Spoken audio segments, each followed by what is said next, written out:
Fred, explain what just happened.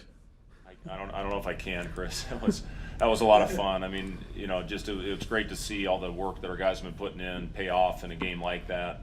It's the exact effort and consistency you need to compete in this league and win in this league. You have to have 40 minutes of consistent basketball, and I just thought we came out of the gate with such a great mentality of sharing the ball. We had 14 assists on 16 baskets in the first half. That thing was flying around.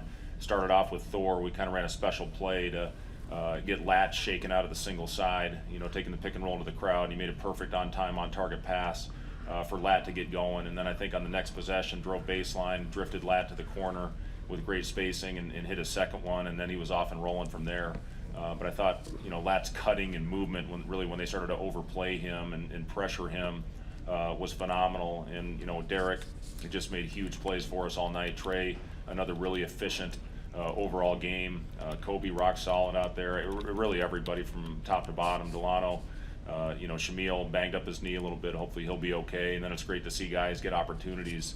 Trevor hitting that big three in the first half, and Elijah getting the dunk there at the end. So, and then Eduardo, that move he made, I think shows what he certainly can become, with his potential. But, I just thought from start to finish that was, understatement of the year, but that was our best, most complete game that we played.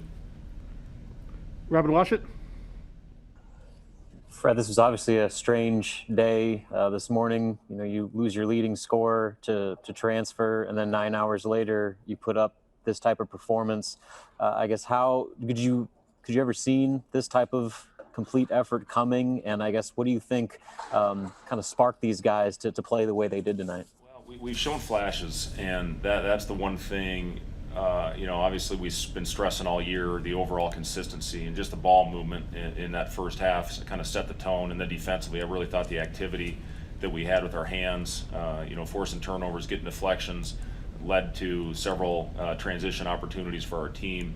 This Rutgers team is one of the best defensive groups in the country. And, when they really got out and pressured us, we started playing through Derek, and I thought had some really good cutting, to loosen it up a little bit. But defensively rebounding, that's what Rutgers does. Held them to 6 offensive rebounds, I think 3 until about 5 minutes left. And if you do that, that gives you a chance. And then I just thought the way that we shared the ball, shows what we're capable of and what this system is capable of. And I'm just really proud of how we came out and played through. Again, this is 12 games in 24 days for us, if I'm not mistaken. And to continue to come out and compete like we are, says a lot about these guys. Sam McEwen? I do want to ask about your defense, but I wanted to give you an opportunity to share anything else you wanted to about Allen's departure. I know you had a statement earlier today, but anything else you'd like to share about that?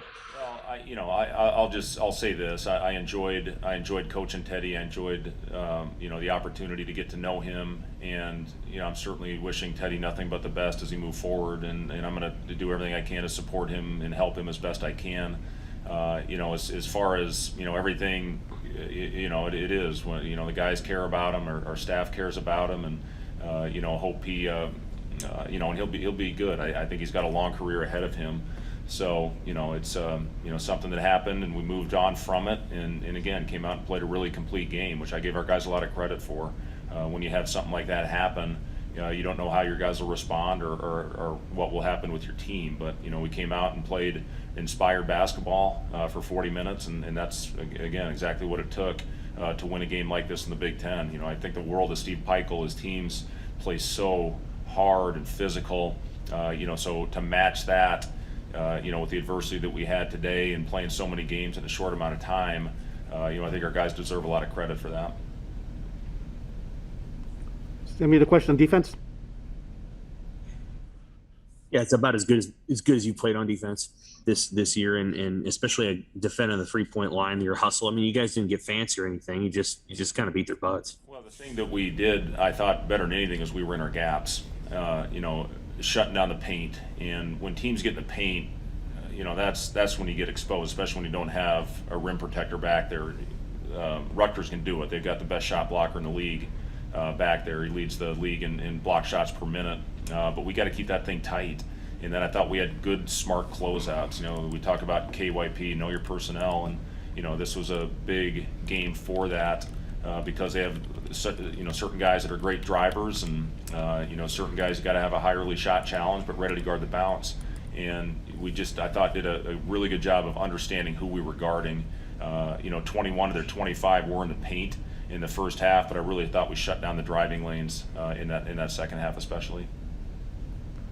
Michael Brunst?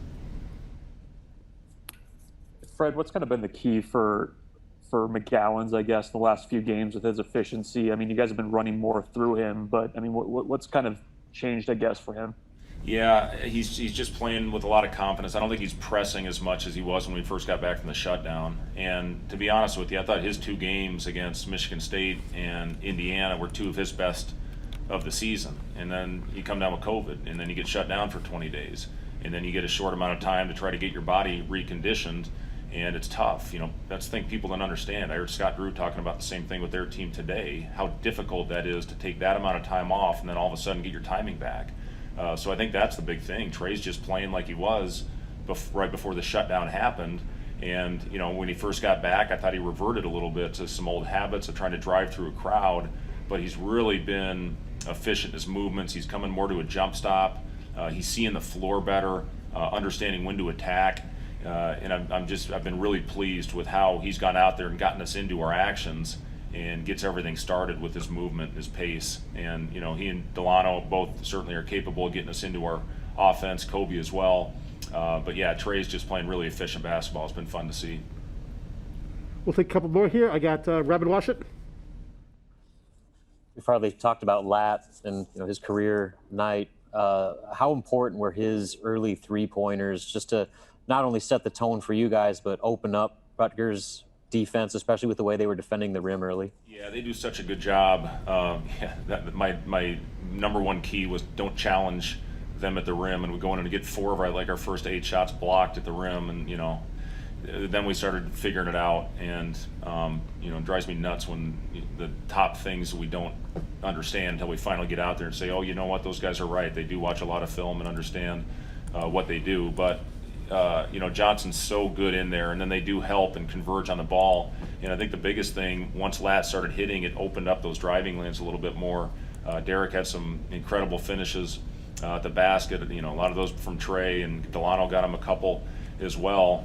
But it was just, a great thing to see Lat take that lid off early, again, to get them closer to our shooters and open up those driving lanes.